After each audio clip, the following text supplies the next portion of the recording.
Baik, yang selanjutnya kita masuk kepada kelanjutan pembahasan fikih ibadah kita. Alhamdulillah, kita sudah sampai pada bab wudu,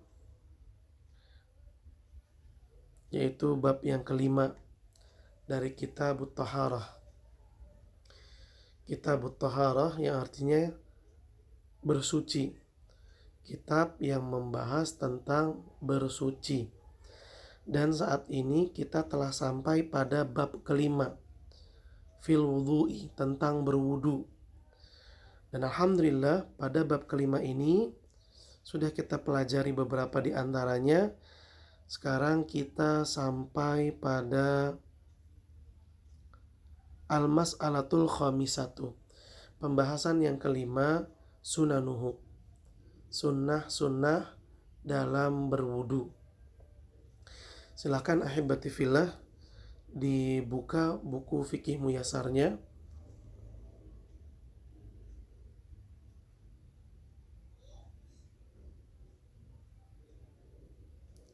Kitabut Thaharah, bab yang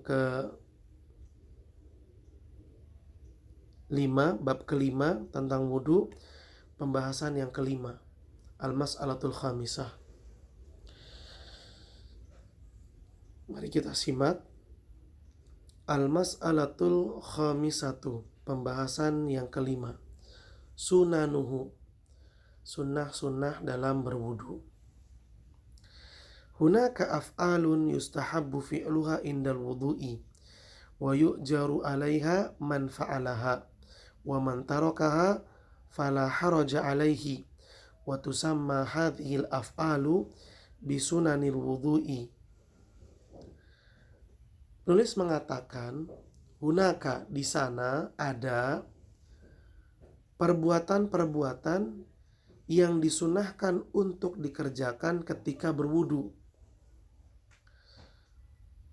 Akan diberikan pahala karena mengerjakan perbuatan tersebut bagi orang yang melaksanakannya. Siapa yang melakukan amalan-amalan sunnah ini, maka dia mendapatkan pahala. Sedangkan orang yang tidak mengerjakannya, maka dia tidak berdosa. Perbuatan-perbuatan ini dinamakan dengan sunnah-sunnah berwudu. Wahia, yaitu, perhatikan, al-awwalu at-tasmiyatu fi awwalihi, membaca bismillah. Ya, bisa tasmiyah, bisa basmalah. Itu artinya membaca bismillah. Membaca bismillah di awal wudu. Liqaulihi sallallahu alaihi wasallam, hal ini berdasarkan sabda Nabi sallallahu alaihi wasallam, la wudu'a liman lam yadhkurismallahi alaihi. Tidak sempurna wudu seseorang yang tidak menyebut nama Allah. Atsani, yang kedua, as-siwaku, bersiwak, membersihkan gigi. Liqaulihi sallallahu alaihi wasallam, hal ini berdasarkan sabda Nabi sallallahu alaihi wasallam, laula an asyqa ala ummati la amartuhum bisiwaki ma'a kulli wudu'in. Sekiranya aku tahu tidak akan membebani umatku, kalau saja saya yakin umatku tidak akan terbebani, maka saya akan perintahkan mereka untuk bersiwak ketika berwudu. Cuman karena Nabi khawatir hal itu akan membebani, memberatkan, makanya Nabi gak jadi mewajibkannya. Tapi ada keinginan Nabi untuk memerintahkan hal tersebut, itu artinya bahwa hal itu memiliki keutamaan yang besar. Ats-tsalits, yang ketiga, ghuslul kaffaini thalathan fi awalil wudu'i, mencuci kedua telapak tangan sebanyak 3 kali di permulaan wudu. Li fi'lihi sallallahu alaihi wasallam dzalika idza kana yaghsilu kaffaihi thalathan kama warada fi fi sifati wudhu'ihi.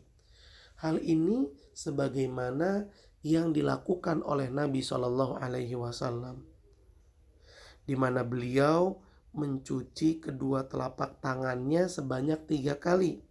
Hal ini disebutkan dalam hadis yang membahas tata cara wudhunya Nabi Shallallahu Alaihi Wasallam. Yang keempat, al-mubalaghatu fil madmadati wal istinsyaq. Bersungguh-sungguh dalam kumur-kumur dan memasukkan air ke dalam hidung. Kecuali li ghairi shaimi, kecuali orang yang berpuasa. Bersungguh-sungguh itu artinya betul-betul kita berkumur-kumur, bukan cuma memasukkan air ke mulut terus dibuang, berkumur-kumur. Kemudian menghirup air ke dalam hidung. Itu namanya istinsyaq. Bersungguh-sungguh dalam hal itu merupakan sunnah kecuali orang yang lagi puasa. Faqad warada fi sifati wudhu'ihi sallallahu alaihi wasallam famadmada wastanthara.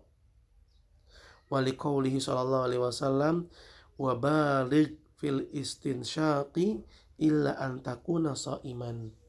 Hal ini sebagaimana terdapat di dalam hadis yang menjelaskan tata cara wudhunya Nabi, di mana beliau berkumur-kumur dan istinthar. Istinthar itu sama dengan istinsyaq, memasukkan air ke dalam hidung. Dan Nabi Shallallahu Alaihi Wasallam bersabda, bersungguh-sungguhlah kamu dalam beristinsyaq, kecuali kalau kamu sedang berpuasa. Yang kelima, adalaku, mengurut, ya, diurut, digosok-gosok, diurut-urut. Wa takhlilul lihyatil kathifati bil ma'i hatta yadkhulal ma'u fi dakhiliha. Kemudian menggosok-gosok jenggot, terlebih kalau jenggotnya lebat. Digosok-gosok pakai air supaya airnya itu menyentuh kulit yang berada di bawah jenggot.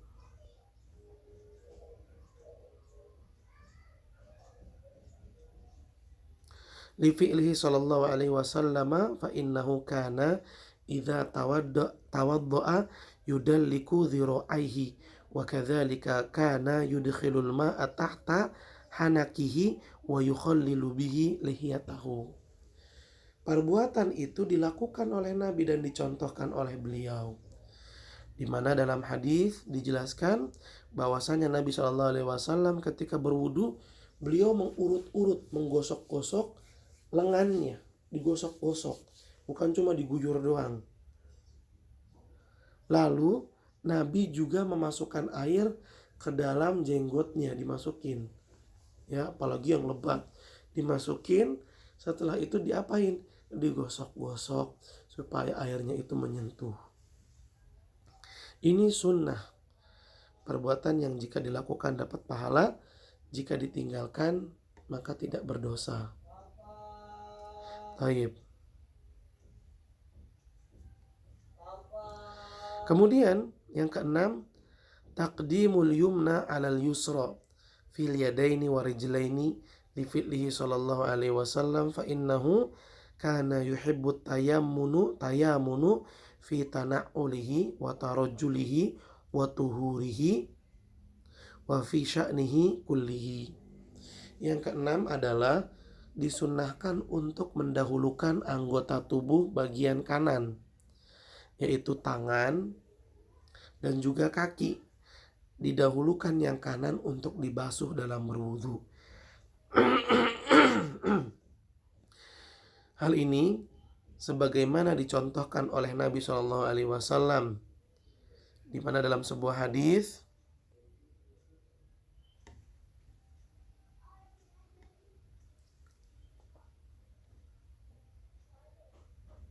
dijelaskan bahwasanya Nabi Shallallahu Alaihi Wasallam suka untuk mendahulukan yang kanan. Baik itu dalam memakai sendal, beliau suka mendahulukan yang kanan. Kemudian dalam menyisir, beliau dahulukan bagian yang kanan. Kemudian dalam bersuci, beliau dahulukan anggota tubuh yang kanan. Dan Di banyak kegiatan beliau mendahulukan bagian tubuh yang kanan, seperti makan, seperti berjabat tangan, dan yang semisalnya. Asabi tathlithul gusli fil wajhi wal yadaini, tathlithul gosli, bukan gusli, tathlilul gosli fil wajhi wal yadaini warijlaini. Fal wajibu marratan wahidatan wa yustahabu thalathan li fi'lihi sallallahu alaihi wasallam faqad thabata anhu annahu tawadda'a marratan wa marrataini wa thalathan. Yang ketujuh, disunahkan untuk anggota tubuh yang dibasuh dalam berwudu itu dibasuhnya 3 kali. Apa aja yang dibasuh dalam berwudu? Ada muka, ada tangan, dan kaki. Itu 3 kali. Sedangkan kepala dan telinga itu kan diusap. Nah, yang diusap itu cuma 1 kali. Dalam berwudu, mencuci, membasuh muka, tangan, dan kaki yang wajib itu 1 kali, tapi disunahkan untuk sampai 3 kali. Hal ini sebagaimana dilakukan dan dicontohkan oleh Nabi Shallallahu Alaihi Wasallam, di mana dalam hadis disebutkan bahwa Nabi Shallallahu Alaihi Wasallam ketika berwudu pernah sekali membasuh, sekali membasuh, sekali, pernah juga 2 kali membasuh, pernah juga 3 kali membasuh. 3 kali membasuh, ya, dan juga kaki 3 kali membasuhnya. Atsamin, adz-dzikrul waridu ba'dal wudu'i, membaca doa setelah berwudu. Liqauli sallallahu alaihi wasallam, hal ini sebagaimana Nabi sallallahu alaihi wasallam sampaikan. Di dalam hadisnya beliau bersabda, "Ma minkum ahadun yatawaddau fayusbighu wudu'a thumma yaqulu asyhadu an la ilaha illallah wahdahu la syarikalah wa asyhadu anna Muhammadan abduhu wa rasuluh illa futihat lahu abwabul jannati tsamaniyatu yadkhulu min ayyiha sya'a."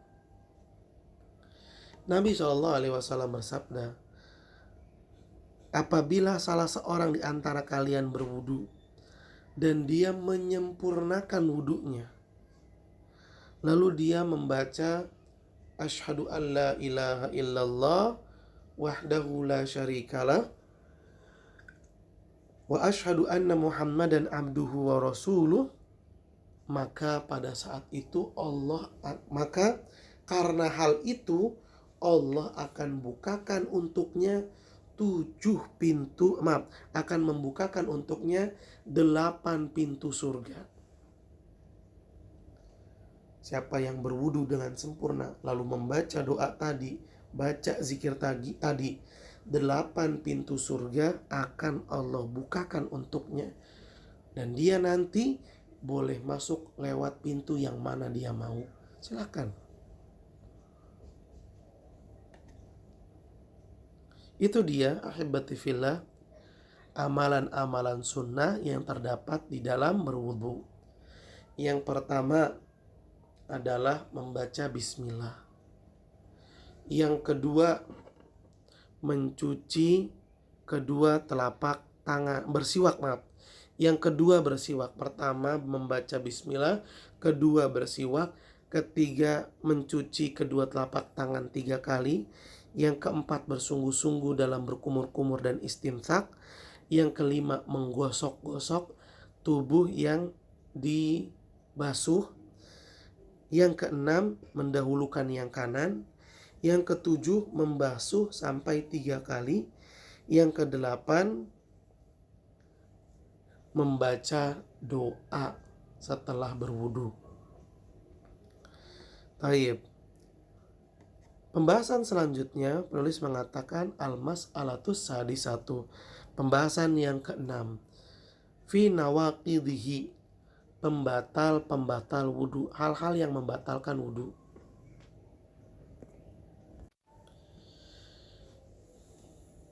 Wan nawaqidu, yang dimaksud dengan an-nawaqid, hiyal asya'ul lati tubtilul wudu'a wa tufsiduhu. Nawaqid itu artinya segala sesuatu yang membatalkan wudu dan merusaknya. Jadi wudunya jadi rusak, nggak sah, nggak dianggap.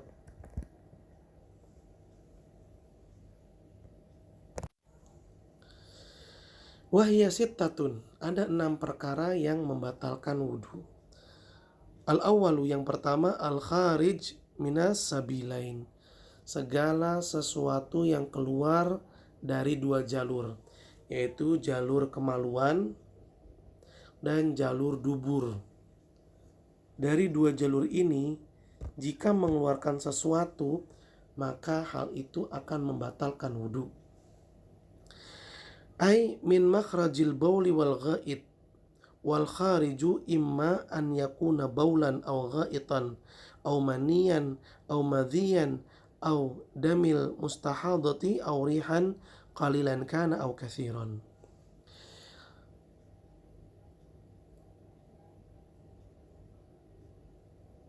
Yang dimaksud, kata penulis, 2 jalur di sini adalah jalur kemaluan atau jalur dubur, di mana yang keluar itu bisa air kencing atau air mani atau air madhi. Kalau dari dubur bisa kotoran atau mungkin angin, banyak atau sedikit, apapun yang keluar dari 2 jalur ini itu membatalkan wudu. Liqaulihi ta'ala, hal ini sebagaimana Allah Subhanahu wa taala nyatakan di dalam Al-Qur'an, au jaa ahadum minkum minal ghait, ya, atau salah seorang di antara kalian datang dari tempat buang hajat. Tempat buang hajat untuk apa? Ya untuk buang air kecil atau buang air besar. Wa qaulu sallallahu alaihi wasallam, la yaqbalullah salata ahadikum idza ahdatsa hatta yatawadda. Allah tidak akan menerima salat orang yang berhadas sampai dia berwudu. Wa qad taqaddama, dan penjelasan tentang ini telah dilalui. Wa qaulu sallallahu alaihi wasallam, walakin min ghaitin aw baulin wa naumin. Rasulullah SAW juga bersabda, yang membatalkan wudu itu buang air besar, buang air kecil, dan tidur yang nyenyak. Wa qawlu sallallahu alaihi wasallam fi man syakka hal kharaja minhu rihun aw la fala yansarifu hatta yasma'a sautan aw yajidu rihan. Nabi SAW berkomentar tentang orang yang merasa ragu dia itu kentut atau tidak. Kata Nabi SAW, janganlah dia membatalkan sholatnya sampai dia yakin kalau dia itu kentut, buang angin, yaitu dengan mendengar suaranya atau mencium baunya. Kalau salah satu ini dia merasa, maka dia batal karena dia buang angin. Tapi kalau 2 hal ini tidak terjadi, anggap dia tidak buang angin, sehingga dia bisa terus untuk melaksanakan dan melanjutkan sholatnya.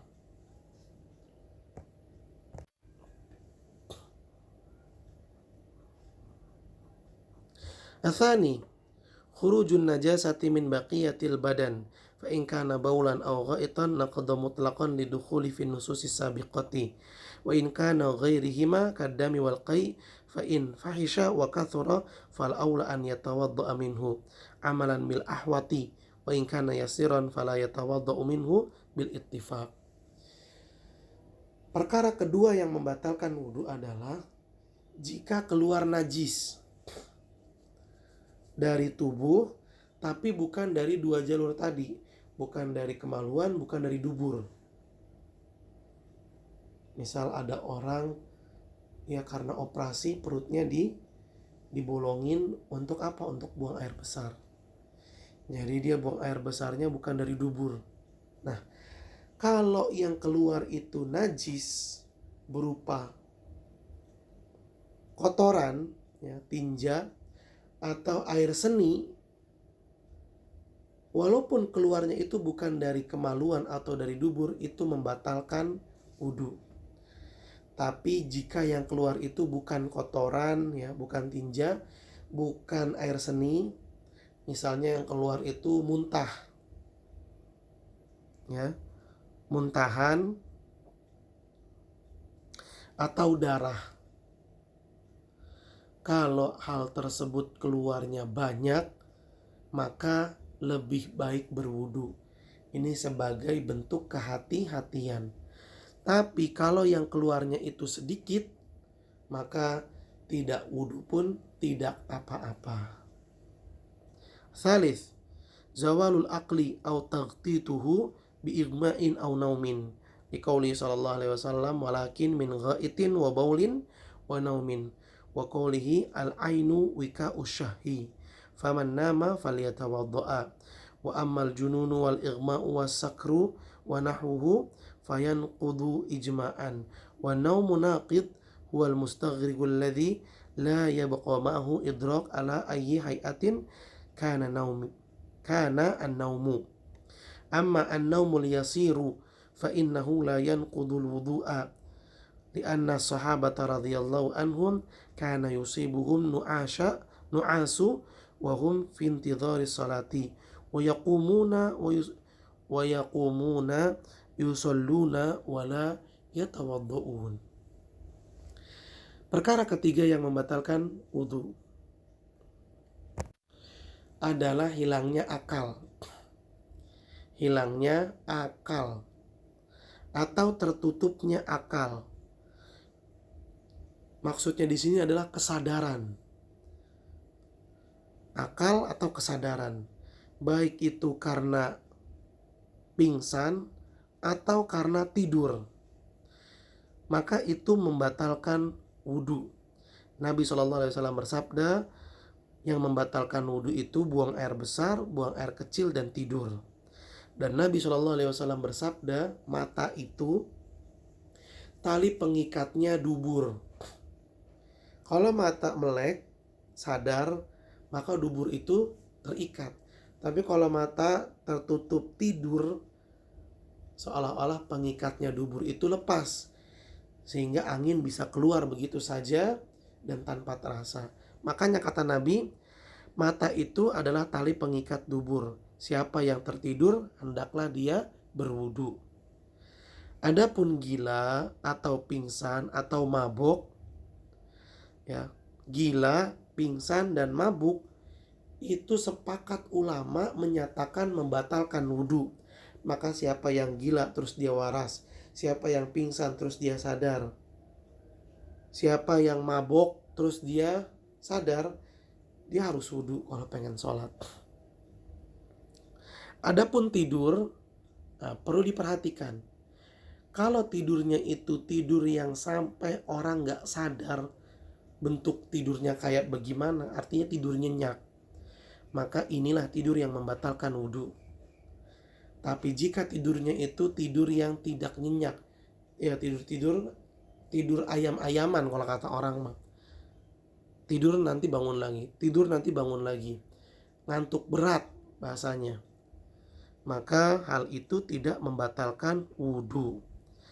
Hal ini sebagaimana terjadi pada para sahabat Nabi radhiyallahu anhum, di mana mereka ditimpa rasa ngantuk yang berat. Mereka merasa ngantuk, padahal mereka saat itu sedang menunggu sholat berjamaah. Lagi nunggu sholat tapi ngantuk. Ketika iqomat, para sahabat itu ngapain? Mereka langsung berdiri dan langsung sholat, gak ada yang wudu. Ini menunjukkan bahwa ngantuk berat, ya, tidur setengah-setengah atau bahasa gampangnya tidur ringan, itu tidak membatalkan wudu.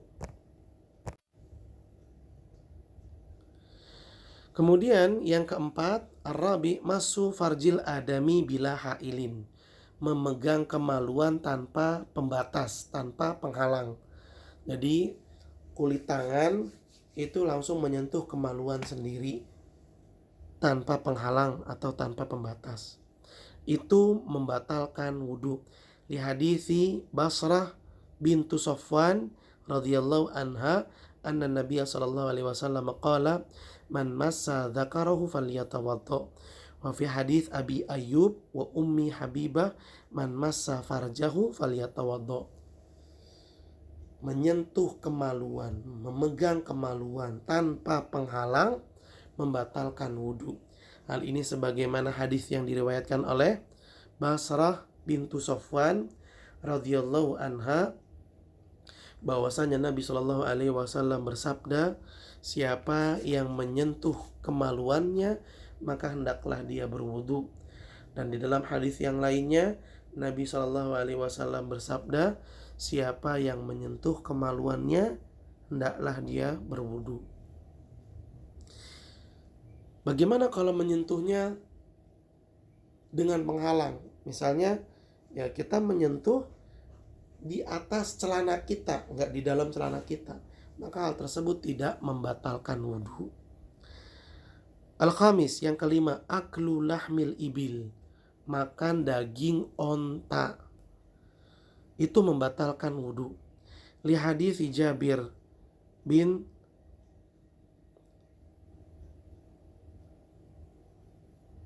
Samurah anna rajulan sa'alan Nabi sallallahu alaihi wasallam ana tawaddu'u min luhumil ghanam qala in syi'ta tawaddu' wa in syi'ta la tatawaddu'. Qala ana tawaddu'u min luhumil ibil qala na'am tawaddu' min luhumil ibil. Dalam hadis yang diriwayatkan oleh Jabir bin Samurah, ada seorang laki-laki bertanya kepada Nabi sallallahu alaihi wasallam. Laki-laki itu berkata, apakah kita harus wudhu lagi setelah makan daging kambing? Kata Nabi, terserah. Kalau mau wudhu silahkan, enggak juga enggak apa-apa. Lalu lelaki itu bertanya kembali, apakah kita harus wudhu lagi setelah makan daging onta? Kata Nabi, iya. Hendaklah kamu berwudhu lagi setelah makan daging onta. Artinya makan daging onta itu membatalkan wudhu. Yang keenam, ar-riddatu anil Islam, liqaulihi ta'ala wa may yakfur bil imani faqad habita amaluhu wa kullu ma aujabal guslu aujabal wudu'u kullu ma aujabal gusla aujabal wudu'a ghairal maiti.